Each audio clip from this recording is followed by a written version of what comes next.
நேற்று நடந்த first mid term test Madurai டிஸ்ட்ரிக்டில் இது 2 மார்க் ஒரு 2 மார்க் கேட்டிருந்தாங்க. அதை பற்றி தான் இப்போ பார்க்க போகிறோம். இங்கே என்ன கொடுத்துருக்காங்கன்னா ஏவோட வேல்யூ 1 3 5 இது கிவன் கண்டிப்பாக எழுதி ஆகணும்ப்பா. அடுத்து பியோட வேல்யூ 2, 3.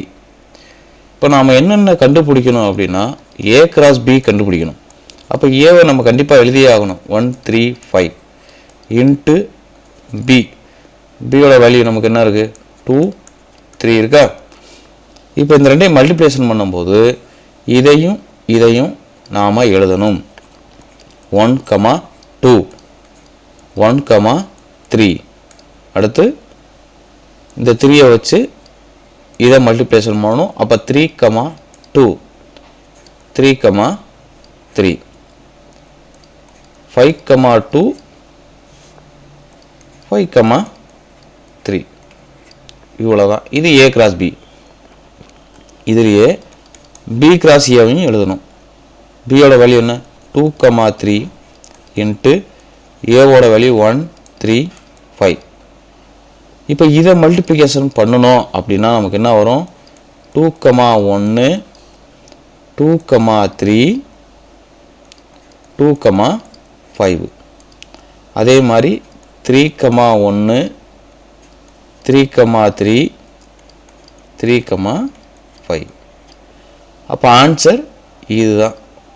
அவங்க கேட்டிருக்கிறது ஏ கிராஸ் பி மற்றும் பி கிராஸ் ஏவை காண்க. இங்கே கேள்வியை நல்லா புரிஞ்சுக்குங்க. என்ன அப்படின்னா எஃப் ஆஃப் எக்ஸு அதனுடைய வேல்யூ x².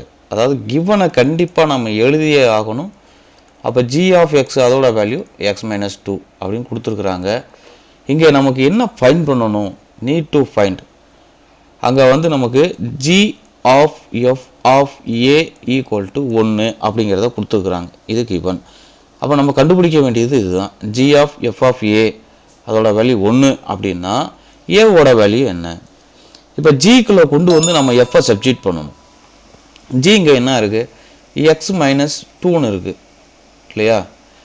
இந்த எக்ஸை எடுத்துகிட்டு இதுக்கு பதிலாக நாம் எதை சப்ஸ்டிட் பண்ணணும் அப்படின்னா ஏ எஃப் ஆஃப் ஏவை சப்ஸ்டிட் பண்ணணும். அப்போ எஃப் ஆஃப் ஏவோட வேல்யூ என்ன அப்படின்னா a². ஏன்னா இங்கே இருக்கிறது எக்ஸு. அந்த எக்ஸை எடுத்துகிட்டு ஏவை போடுறோம். அப்போ ஜியில் இருக்க எக்ஸை எடுத்துகிட்டு அதுக்கு பதிலாக எஃப் ஆஃப் ஏவை சப்ஸ்டிட் பண்ணுறோம். அப்போ a² - 2 நமக்கு தெரியும். இதனுடைய வேல்யூ 1 அப்படிங்கிறத கொடுத்துட்டாங்க இல்லையா. இந்த -2 இந்த பக்கம் வந்துச்சுன்னா நமக்கு என்ன ஆகும் அப்படின்னா +2 மாறும். அப்போ a² = 1 + 2 அப்படின்னு மாறும். அப்போ a² வேல்யூ 1 + 2 3. இந்த ஸ்கொயர் அந்த பக்கம் போச்சுன்னா ரூட்டாக மாறிடும்.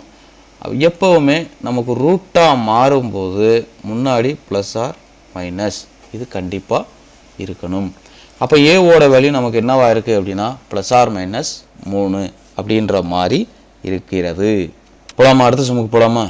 இங்கே நமக்கு என்ன கொடுத்துருக்குறாங்க அப்படின்னா கிவன் a/b × b/a = 800. இந்த வேல்யூவை நம்ம என்ன பண்ணணும், இந்த 800ன்னு இருக்குல்ல இதை டானா வகுத்தல் போடணும்.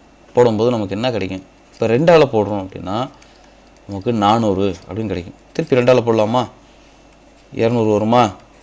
திருப்பி 2ஆல் போடலாமா 100ன்னு வருமா. திருப்பி 2ன்னு வைங்களேன் 50ன்னு வரும். திருப்பி 2ன்னு வைங்களேன் 25ன்னு வரும் இல்லை. அப்போ 25 எந்த வாய்ப்பாடில் வரும், 5ஆம் வாய்ப்பாடில் வரும். அப்போ 5 5. இப்போ இதில் நம்ம பெருசாக ஒன்றும் செய்ய போகிறதில்ல. என்ன பண்ண போகிறோம் அப்படிங்கிறத பாருங்கள். இப்போ இந்த 2 எத்தனை டைம் இருக்குது, 5 டைம் இருக்கா. அப்போ 2⁴ இன்ட்டு இந்த 5 எத்தனை டைம் இருக்குது, 2 தடவை இருக்குது. ஸோ 800. இப்போ இதையும் கம்பேர் பண்ணி பாருங்களேன். ஏ இருக்க வேண்டிய இடத்துல என்ன இருக்குது 2 இருக்கா. அப்போ ஏயினுடைய வேல்யூ 2.